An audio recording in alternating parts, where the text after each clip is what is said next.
that ought to be introduced in order to combat these as diseases. You also mentioned the fact that churches could do more, and I think that that's very significant because large numbers of our viewers are church people, and perhaps many of them never gave any real thought of how the church might be able to deal with this as a problem. And of course, you also know that the church has some sort of attitudes in reference to these as problems. Let's talk about those, about the church and these as problems this morning, that is AIDS and adolescent pregnancy.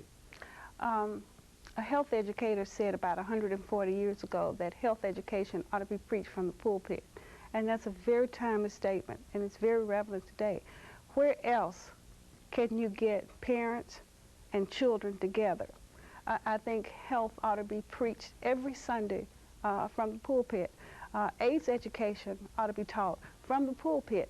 And it also should be taught in the classrooms, the Wednesday night kind of thing that Sunday schools and Sunday school, that kind of thing. It should be taught then. We should talk about it. But you don't think that the church is assuming its responsibility? And No, I don't. When we talk about church, we're talking about churches in general, because we do recognize that perhaps some churches are doing some good things. I think Payne Chapel here in Nashville is doing a wonderful job.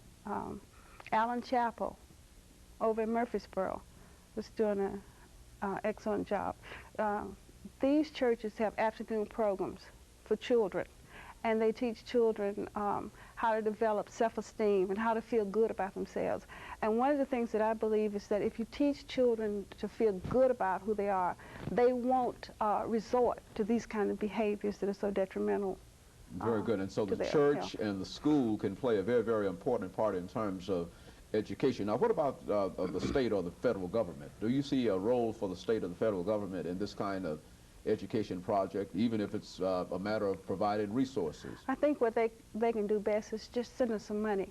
The federal government can send monies down to the state, and the state could allocate that money to the local level. Well, now, quite recently, there was a program dealing with this in Murfreesboro. Now, what was the purpose of that program? Why don't you give us some information in reference to how that program came about, adolescent pregnancies and that kind of information? There's a task force of some local professionals in Murfreesboro, mainly nurses. I was not aware of it until very, very recently. But these people meet, and what they try to do is to, one of the things that they try to do is to make sure that the community is aware of the increasing amount of pregnancies among adolescents, and try to pull the community together to see what the community can do to conquer the problem. That's mainly. Do you think the community is aware of the increase? You know, it's very easy for us to talk about how the numbers are increasing and compare statistical data from last year with this year and see the increase and et cetera. But do you think that the average person in the community is aware of this as a problem, or even believes that he or she can be affected by this as a problem? I think that the average person is unaware that it can actually affect them. There's a lot of apathy out there. It's as if this is a problem that's happening in someone else's backyard and not in theirs. It's somebody else's problem, and it's not their problem. And they don't realize that these children are the adults of tomorrow, and these are the people who may have to take care of us when we're in our old age. These are the people who may be mugging on the streets one day. They don't see it in terms of that. Well, I think one of the things that many of us talk about when we talk about adolescent or teen pregnancy is the fact that we generally define it as a female problem, as a problem that sort of, quote, just happens to the female population. But now, what do you see as some of the responsibilities of the male in this as a problem? I mean, what message can you give to our young men this morning that would sort of bring them into focus of recognizing that this too is part of the problem that they have to face or to deal with?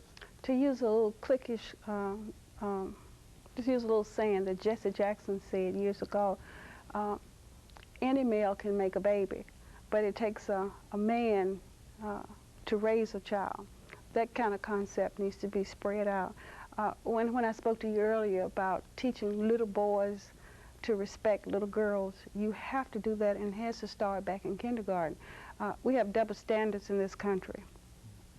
It's the girl's responsibility. She's the person who allowed herself to get pregnant, and she's a bad girl if she gets pregnant. There's no responsibility on the young man, and we've conditioned our little boys to feel that way. And what we have to do is to go back and realize that we're doing it wrong, go back and re-educate these now, children. you mentioned the fact that some churches have developed programs that will deal with this, but you also mentioned that, that there's a sociological problem generally associated with this, and that is that many of the people who become pregnant really have very limited self-esteem, and they have lack of any kind of future prospects. And let's talk about that for a while. I mean, how do you create a situation to perhaps encourage our young women to perhaps delay sexual activity in view of some of the our other young things, women and our young men to perhaps, very good, and perhaps delay sexual activity until a certain time? Our children need to feel good about themselves. The majority of our children don't feel good about themselves. Let's just look at what's done in the public schools in terms of black children. We don't teach black history in most of our public schools. White is good. Black is evil or bad. Evil or bad. And not all children are raised in families like mine and yours, where our children know that black is good and black is beautiful. And a lot of children feel really bad about being black. It lowers their self-esteem, and consequently that many times leads them to participate in behaviors that are detrimental to their health, like the use of drugs, like premature sexual activity. Crime, I think, is sure, violence. Violence, that's all. In view of the activity that you've been involved in, what are some of the programs that you found to be important or instrumental in terms of perhaps providing the kind of information that is necessary to eliminate this as a major problem? Dr. Foster has a program called I Have a Future. That's a very, very good program, and it helps to elevate the black teens' self-esteem.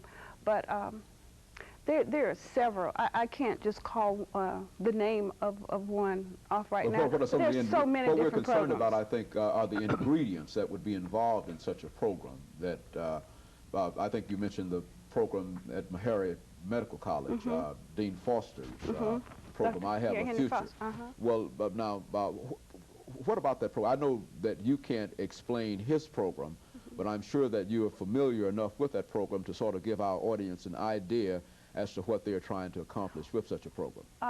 Well, they're trying to build the self-esteem of the children and to delay some of these behaviors that we know are detrimental to the health. But one of the things that Dr. Foster does is to provide incentives, rites of passage kinds of incentives. I think there's a monetary reward given to students who delay these kinds of behaviors. I think from a medical point of view, it's probably less expensive than some of the costs that are generally associated with premature infants and underweight infants and whatnot. And so you believe that if somehow we could provide some kind of basis, some kind of monetary compensation to young people, that perhaps they might be willing to delay becoming involved, that might be enough incentive to... Well, see, I don't think money necessarily has to be that incentive. In our program, we're offering students books that deal with some of the, well, Malcolm X, Angela Davis, things like that. Now, what is the name of your program now? It's the Allenite Human Development Center. The Allenite Human Development Center, and it's in Murfreesboro, and it was operated by Allen Chapel AME Church. So it's a religious-based program that the funding comes primarily from the church? From the church, from the community. We've tried several times to get our proposal funded, but we've been right at the door, but not quite. Well, some of the larger programs that have that focused on a lot of drug abuse have really gotten the money. Well, now, what could you say this morning in terms